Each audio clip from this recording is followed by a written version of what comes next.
Ingat minum air jangan terlalu cepat. Itu tidak baik untuk tubuh. Tidak apa-apa, aku sudah terbiasa. Lihatlah aku. Semakin aku melihatmu semakin aku merasa akrab. Maukah kamu pindah ke kantor direktur? Menjadi asistenku. Menjadi asisten Anda. Kurasa tidak usah. Aku menemani Anda sebentar. Lelucon dalam perutku sudah habis. Kalau aku jadi asisten Anda, stokku tidak akan cukup.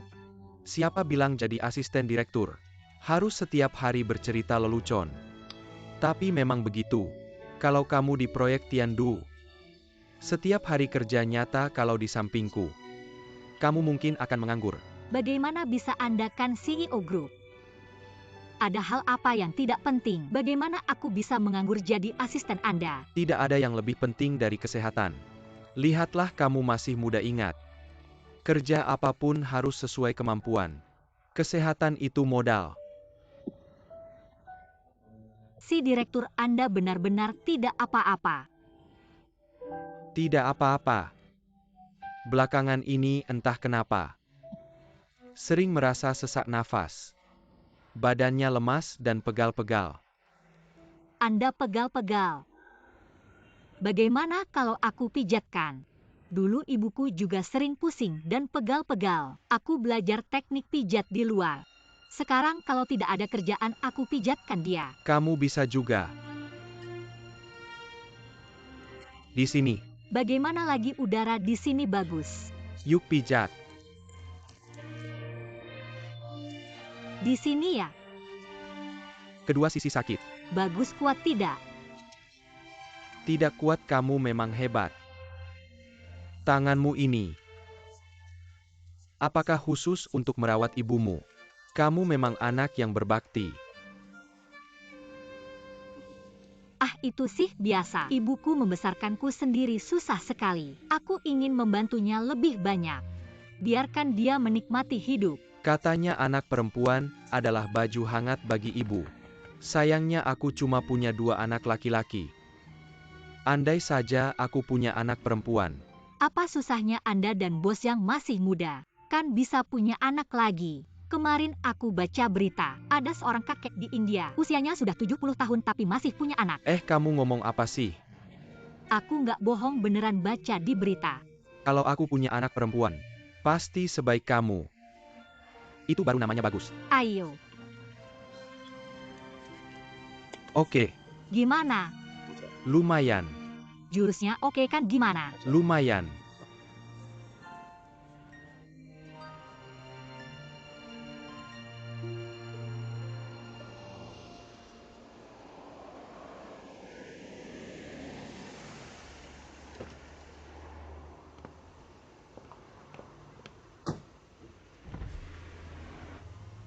Beneran nggak perlu aku antar pulang? Nggak usah, di sini sering macet. Aku jalan sebentar aja sampai. Om sopir, belok kiri di depan ya. Ini kartu namaku, kalau ada apa-apa telepon aja. Oke, lain kali aku traktir makan. Dah.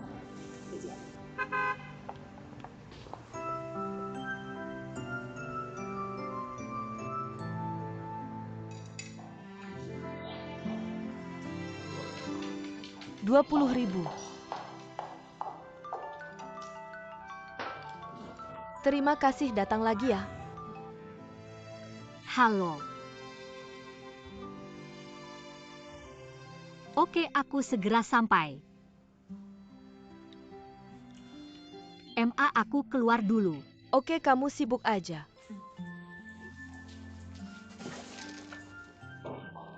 Aku pergi dulu.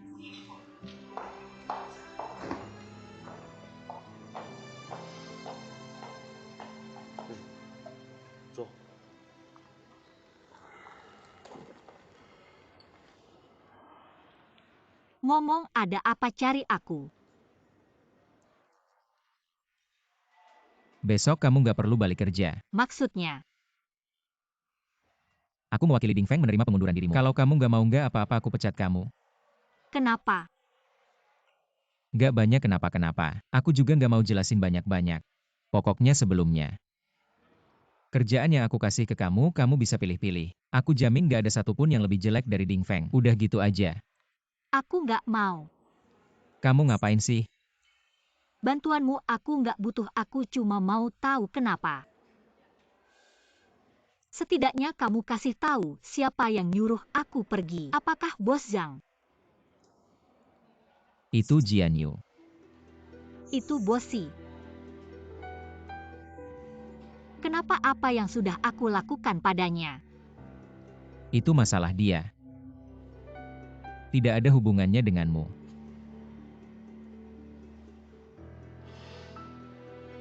Aku mengerti. Besok aku akan mengirim surat pengunduran diri ke emailmu. Aku pergi dulu. Oh ya, tentang beberapa proposal selanjutnya sudah aku siapkan. Dan investigasi aliran dana akan aku buat laporan. Akan aku kirim ke emailmu. Kalau kamu takut aku bocorkan data, aku bisa tanda tangani perjanjian kerahasiaan. Sudah, sampai jumpa. Tunggu.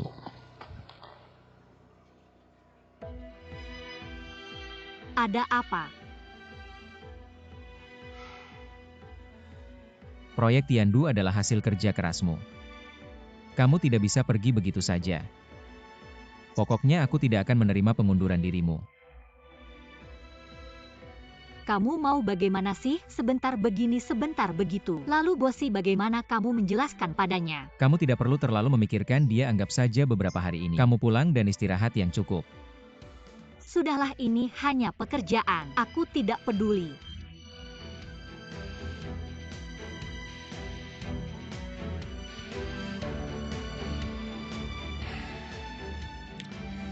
Jian Yu menghadapi masalah yang bahkan dia sendiri tidak bisa selesaikan. Itu sebabnya dia ingin mengusirmu.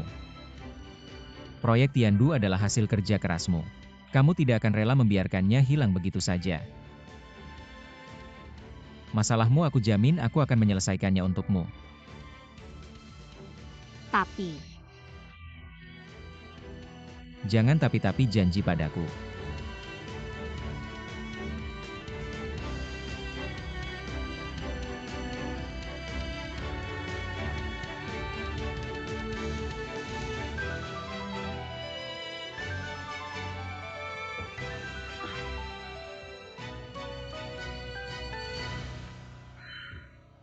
Jian Yu menghadapi masalah yang bahkan dia sendiri tidak bisa selesaikan.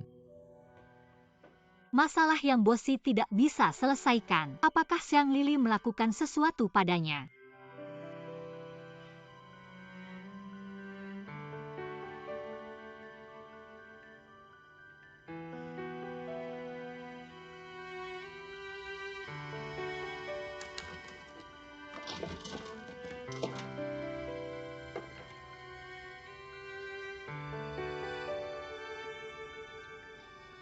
Silakan duduk.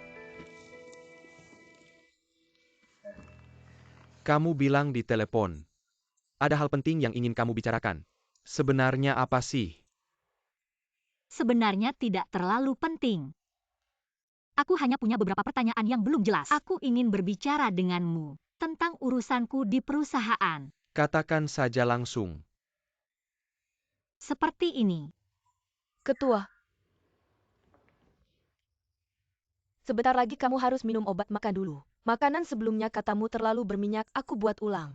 Tidak usah hari ini, aku tidak ingin makan apapun. Tapi Pak Direktur, Anda belum makan seharian ini.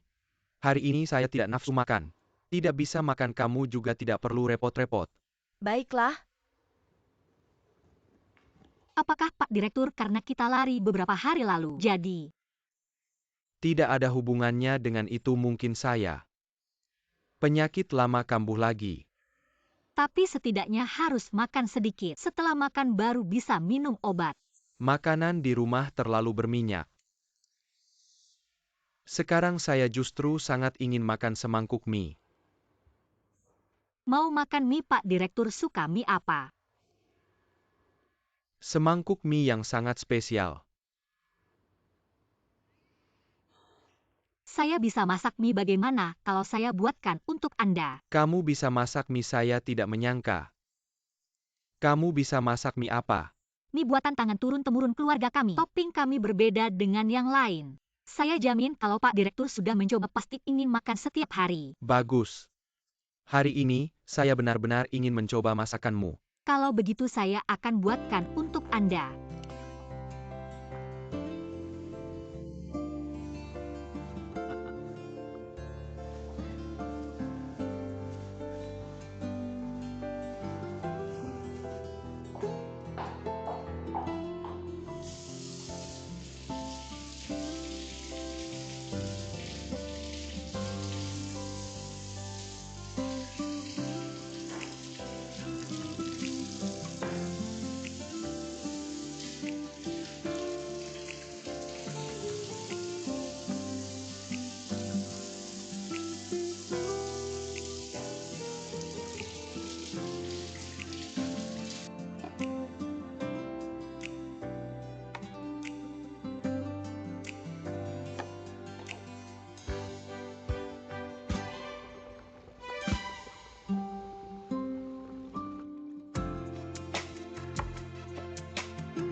Mie sudah siap, silakan dicoba Pak Direktur.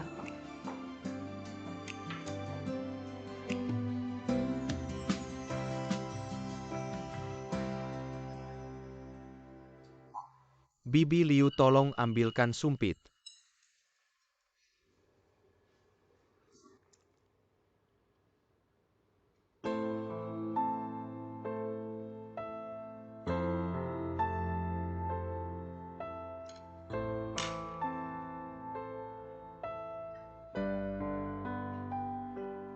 Bagaimana tidak suka ya? Kalau tidak suka jangan dipaksakan. Bukan. Barusan kamu bilang, ini mie buatan tangan turun-temurun.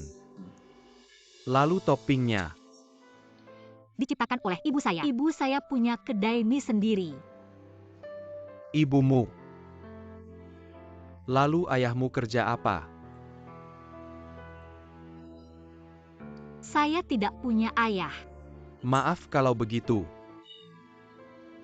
Nama marga Chengmu ini. Saya pakai marga ibu saya.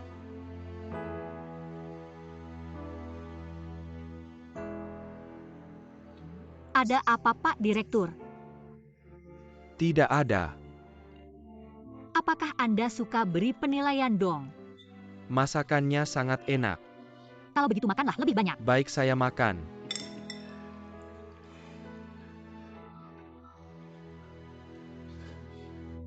Pak Direktur akhirnya makan. Bagus sekali Nona. Pak Direktur suka mie masakanmu. Kedepannya kamu bisa bekerja di keluarga Pak Si. Bibi Liu ngomong apa sih? Dia adalah pejabat penting di puncak kami. Bagaimana bisa dia datang ke rumah kami untuk membuat mie? Oh begitu, saya tidak tahu, maaf. Siapa pejabat penting itu? Bos Zhang. Biasanya tidak ada tamu di rumah kami. Hari ini tiba-tiba datang tamu kecil yang berharga. Kamu datang begitu saja. Saya. Nyonya Ketua hari ini tidak ada nafsu makan sepanjang hari. Untungnya Nona ini datang membuatkan mie untuk Ketua. Baru Ketua mau makan. Kalau kamu mau makan bilang saja padaku. Telepon saya akan segera kembali untuk membuatkannya. Oh ya, hari ini saya sudah tanya dokter. Dia bilang, Masalah ini, kita bicarakan nanti. Kalau begitu kalian bicara saja, saya pulang dulu. Bukannya kamu bilang, ada hal penting yang mau dibicarakan dengan saya. Tidak ada hal besar juga. Anda istirahat dulu, kita bicara lain kali. Baiklah. Saya pergi dulu.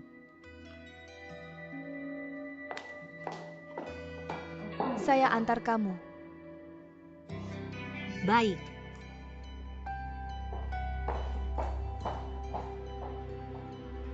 Ketua mie ini enak, makanlah lebih banyak. Masih ada di panci.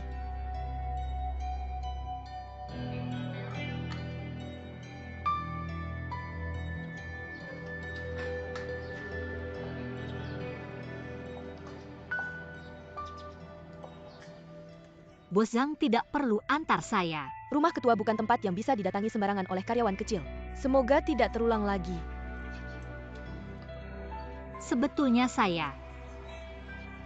Kedepannya sebelum bertindak pikirkan dulu statusmu. Silakan.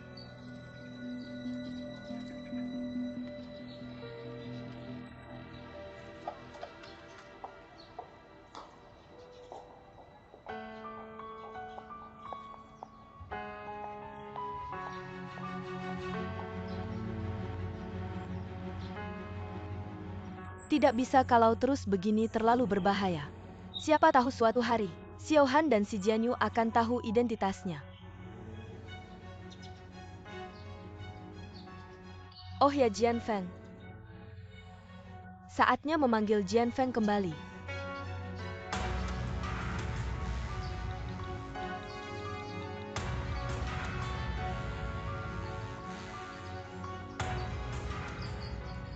Halo Jian Feng, ini Mama. Beginilah, kamu harus segera kembali. Ayahmu sakit. Segera minta izin dari sekolah. Secepatnya ya. Dah.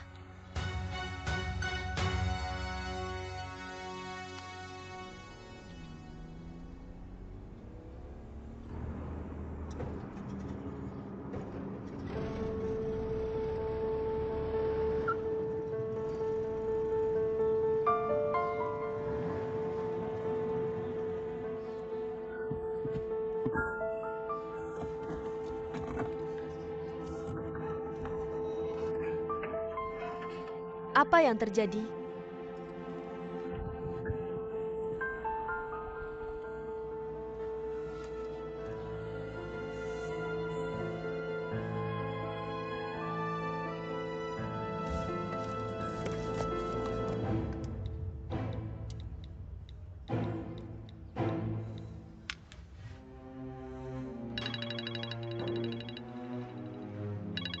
Telepon Bos Yo.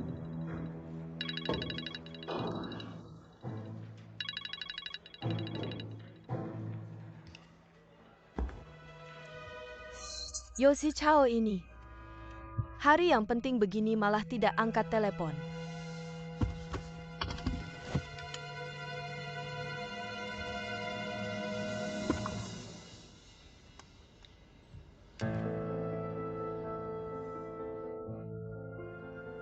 Kuheng ya?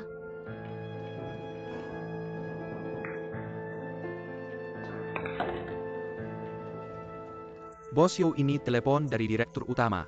Anda tidak mau angkat ya? Kenapa aku harus angkat teleponnya? Dia sudah mengusirku dari perusahaan. Tapi Bos Yo, kalian kan masih saudara. Antara saudara mana ada dendam semalaman?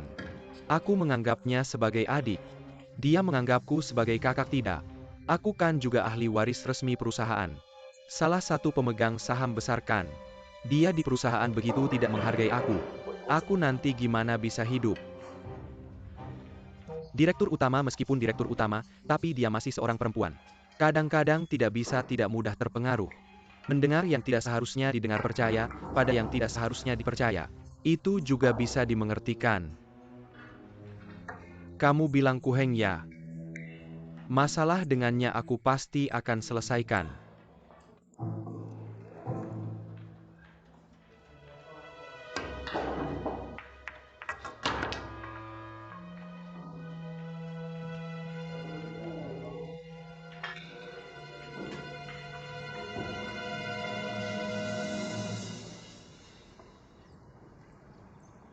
Ternyata hari ini adalah hari kematian almarhum Youdong.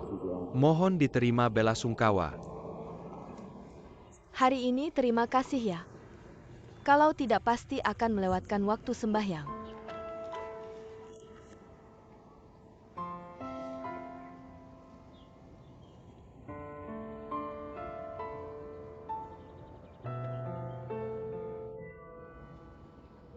Ayah ibu. Ini Ku Heng. Dia yang membantu kita mendapatkan proyek Century City dari Ding Feng. Sekarang Dijie sedang bekerja sama dengan Ding Feng. Semuanya karena kemampuanku yang kurang. Jadi Dijie beberapa tahun ini tidak ada kemajuan.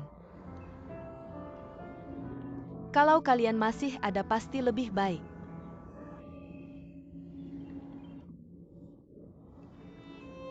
Tapi untungnya, Paman Fu sekarang juga banyak membantuku. Kalian tenang saja. Aku pasti akan membuat Dijie kembali seperti dulu. Yaitu dia tetap saja kakakku yang sepanjang hari hanya tahu membuat masalah. Hari yang begitu penting ini. Telepon dia berkali-kali masih juga tidak diangkat. Ayah? Semuanya salahmu waktu masih hidup. Kamu terlalu memanjakannya. Aku pikir malam ini lebih baik kamu cari dia. Lalu beri dia pelajaran yang baik.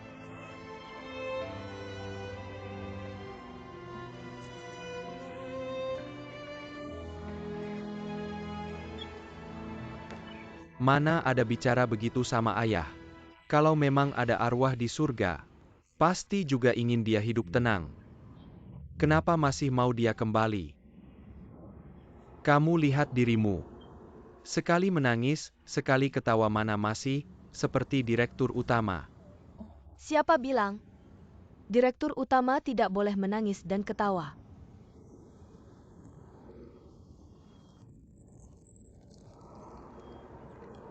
Cepat bersihkan. Kalau tidak ayah akan sedih melihatnya.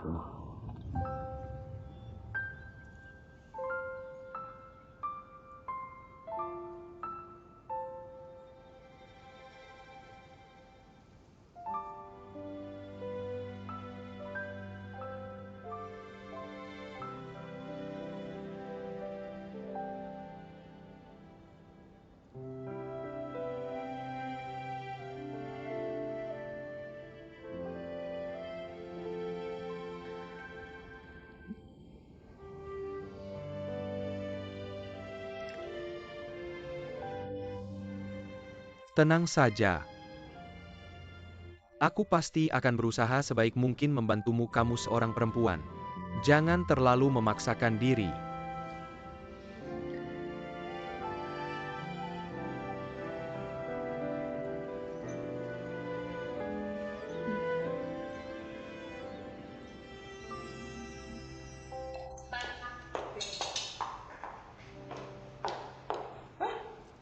Kok kamu datang? Aku bilang jangan kerja, kamu pikir beneran nggak perlu kerja ya? Gimana aku kerja, meja kerjaku aja udah diambil. Aku duduk di mana buat kerja? Ya duduk di kantorku aja. Bawa barang-barangmu masuk. Sudahlah.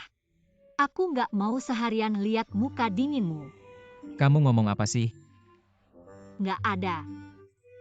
Kemarin aku cari Pak Si. Nemu dia buat apa?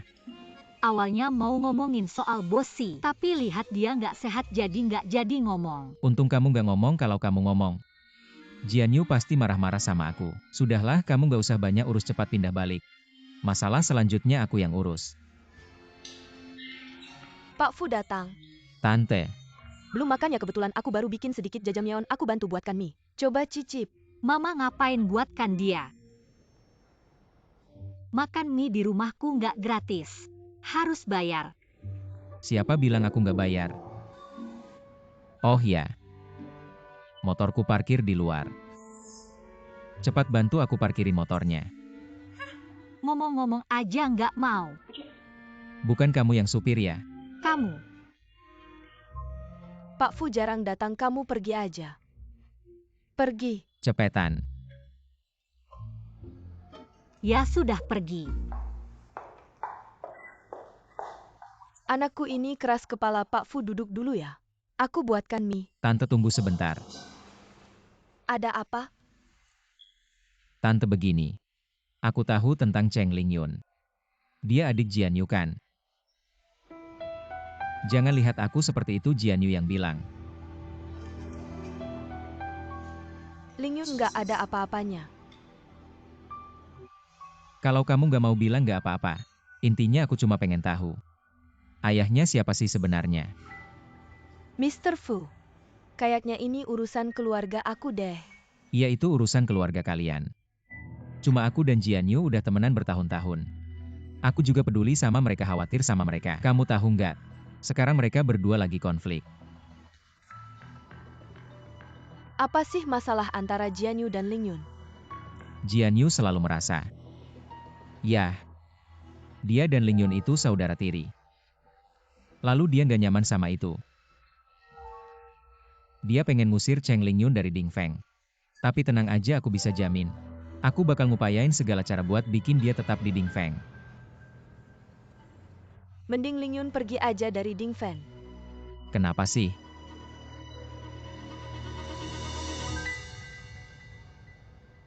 Intinya kalau bisa, Ling Yun jangan tinggal di Ding Feng. Cuma bisa nggak kamu kasih tahu siapa sebenarnya ayahnya? Dia nggak punya ayah, dia itu. Dia apa? Mr. Fu, kayaknya kamu mending pergi aja deh. Sebentar lagi Ling Yun balik, dengerin ini nggak baik. Bukan tante ini.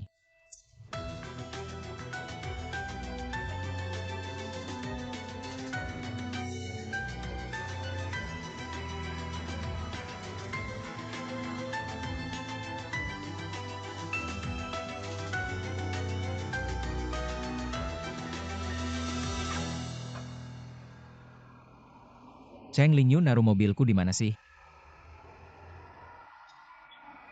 Nanti kalau ketemu mobilku lihat deh gimana aku nanganin kamu.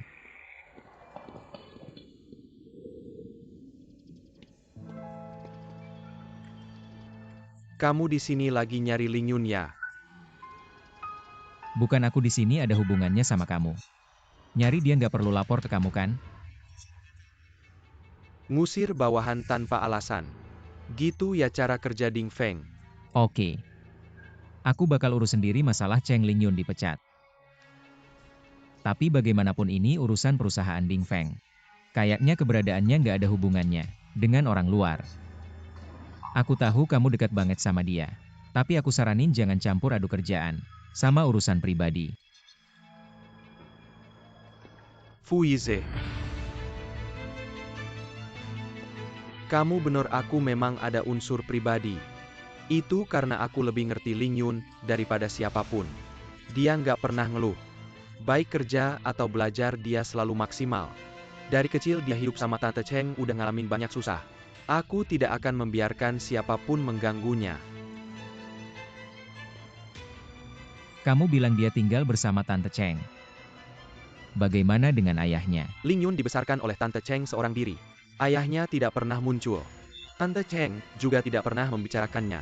Kamu tahu siapa ayahnya? Bagaimana aku tahu, tapi aku dengar dari ayahku. Tante Cheng sudah hamil Ling Yun sebelum bercerai.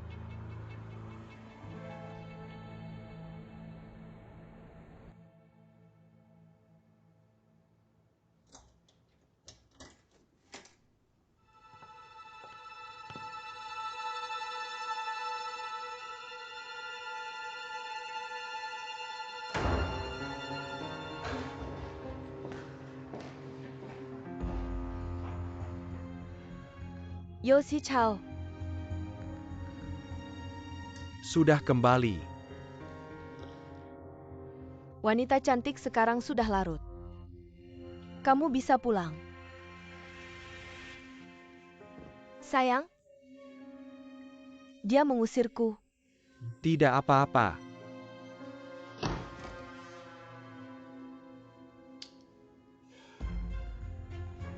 Sudah, bangunlah. Nanti aku akan meneleponmu. Pergilah dengan baik.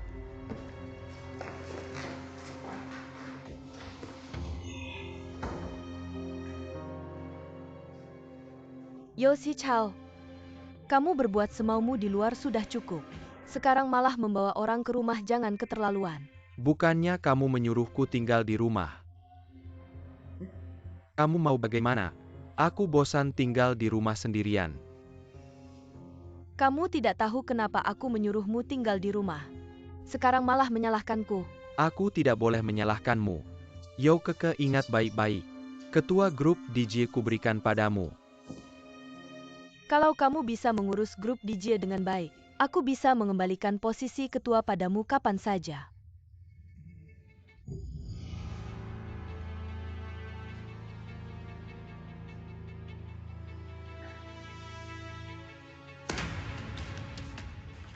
Posisi ketua tidak kuinginkan.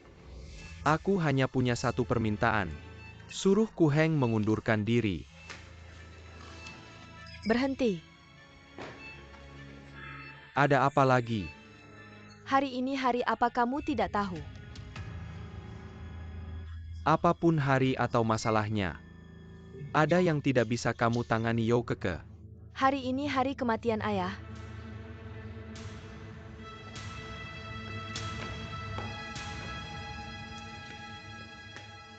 Aku lupa kenapa kamu tidak bilang dari tadi. Tidak apa-apa, teruskan bermain. Aku sudah bilang pada ayah malam ini dia akan menemuimu. Apa maksudmu? Aku hanya lupa hari kematian ayah. Apa maksudmu menyuruh ayah menemuiku?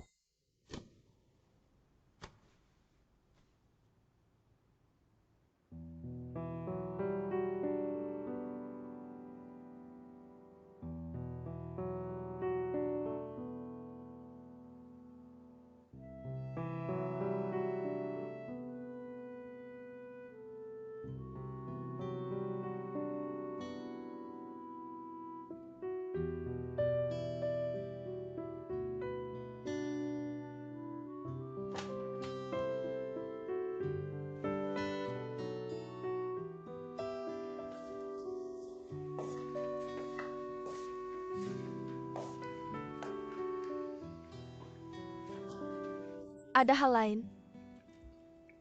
Besok aku akan ziarah ke ayah, minta maaf padanya. Minta maaf padanya.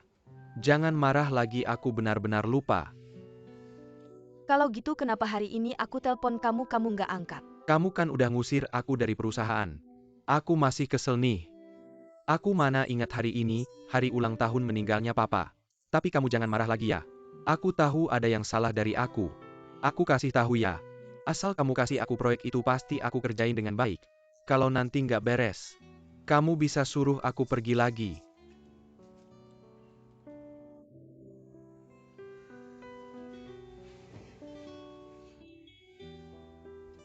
Aku benar-benar nggak mau lagi nyuruh kamu pergi. Lagian kamu kan kakakku, aku sendirian. Beneran tekanan besar. Kalau gitu kamu baik-baik ya. Jangan main-main dengan sifat sok jagoan kamu lagi ya. Aku nggak main-main sifat sok jagoan aku. Sudah. Kalau kamu udah balik ke perusahaan kerja yang bener ya. Jangan selalu nargetin Ku Heng lagi, oke? Kita berdua bareng-bareng bikin perusahaan ini maju.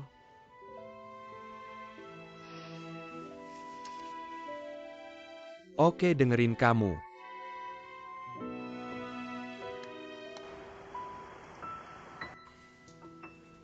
Kamu bilang apa? Ling Yun itu adik kandungku. Ini Ku Heng yang kasih tahu aku. Dia bilang Ling Yun itu dibesarin sama Tante Cheng. Dan Tante Cheng setelah itu nggak pernah menikah lagi. Juga nggak pernah cerita tentang ayahnya. Tapi laki-laki yang aku lihat itu. Jangan pedulikan dulu laki-laki itu.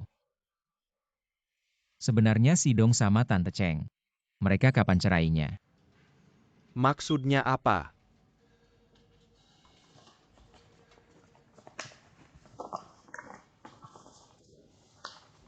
Kamu lihat.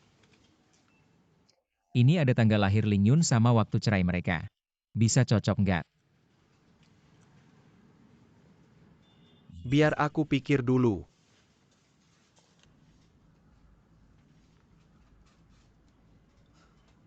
Mereka cerai kayaknya sekitar Juli Agustus.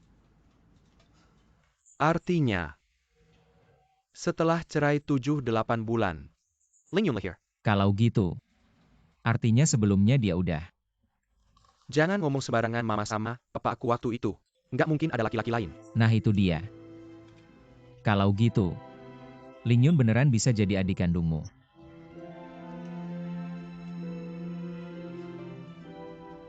Lingyun adikku.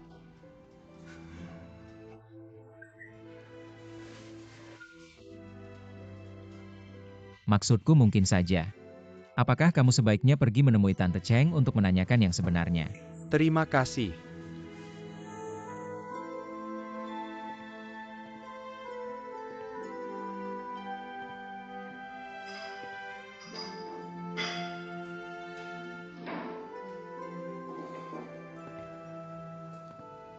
Ibu.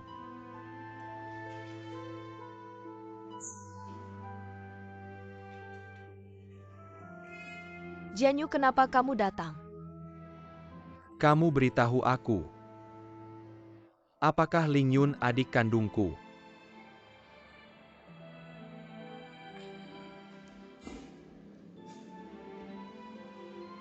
Kamu dan Lingyun kalian berdua adalah anak kandung ibu. Tentu saja Lingyun adalah adikmu. Lalu pria yang aku lihat sebelumnya itu siapa? Apakah dia ayahnya Lingyun? Jianyu, jangan sembarangan menebak. Ku Mingyang adalah orang yang ibu kenal kemudian.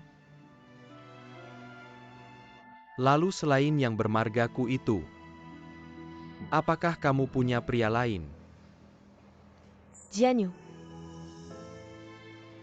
kamu menganggap ibu seperti wanita apa? Lalu kamu beritahu aku. Saat kamu dan ayah bercerai, apakah kamu sedang mengandung Lingyun?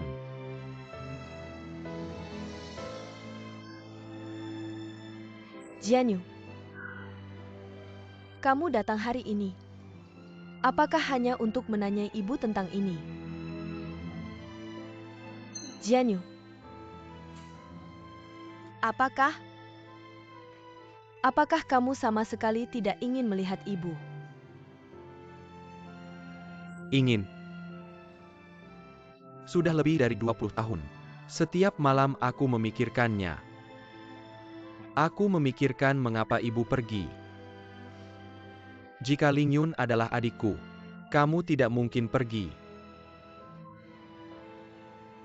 Apa yang sebenarnya kamu alami, beritahu aku semuanya.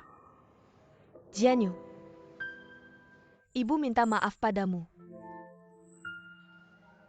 Jika kamu benar-benar merasa bersalah padaku, jujurlah dan beritahu aku. Apakah Lingyun adalah anakmu dan ayah?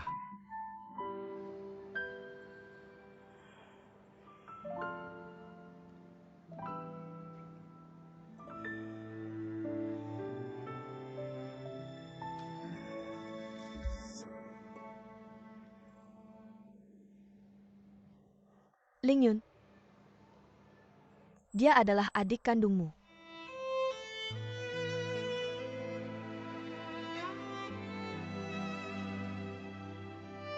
Lingyun adalah adik kandungku.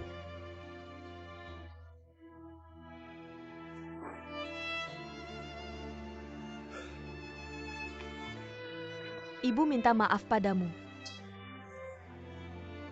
Ibu, mengapa dulu kamu bercerai dengan ayah?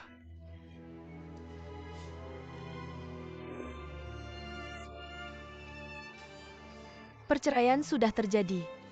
Dan dia sudah menikahi Zhang Lili. Semua itu sudah tidak penting lagi. Jianyu, tolong janji pada ibu satu hal. Jangan pernah beritahu ayahmu bahwa Lingyun adalah anaknya. Sekarang satu-satunya yang bisa ibu andalkan hanya Lingyun. Ada aku juga, Bu. Aku sudah mencarimu selama lebih dari 20 tahun. Baru sekarang aku menemukanmu. Apakah kamu masih berniat meninggalkanku? Tidak, Bu sudah merindukanmu selama 20 tahun. Bagaimana mungkin Bu meninggalkanmu? Kamu adalah kakak laki-laki. Kamu harus melindungi adik perempuanmu. Jangan pernah memberitahu Lingyun siapa dirinya. Baik?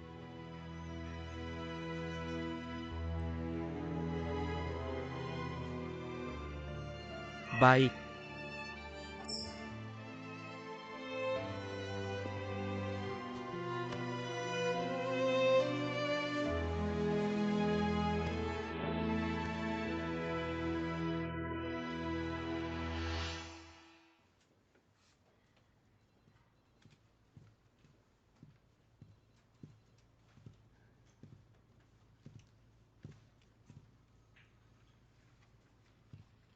Ling Yun menjamu sudah kembali.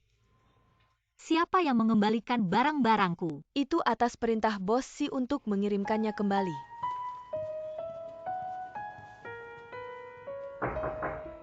Masuk.